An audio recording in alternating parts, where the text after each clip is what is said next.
מה קורה חברים? הגעתם היום בעצם לסרטון פתיחה קטן שאנחנו נסביר לכם מה הולך לעלות בערוץ.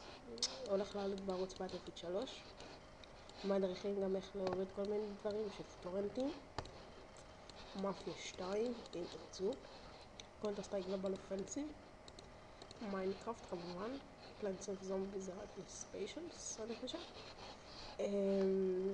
מה עוד אנחנו צריכים לעשות?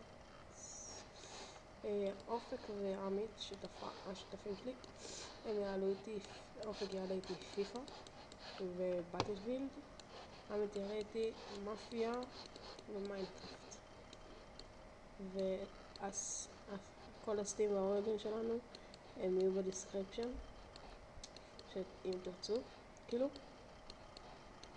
ומה עוד פעם להגיד? שיהיה לנו בהצלחה ויאללה ביי.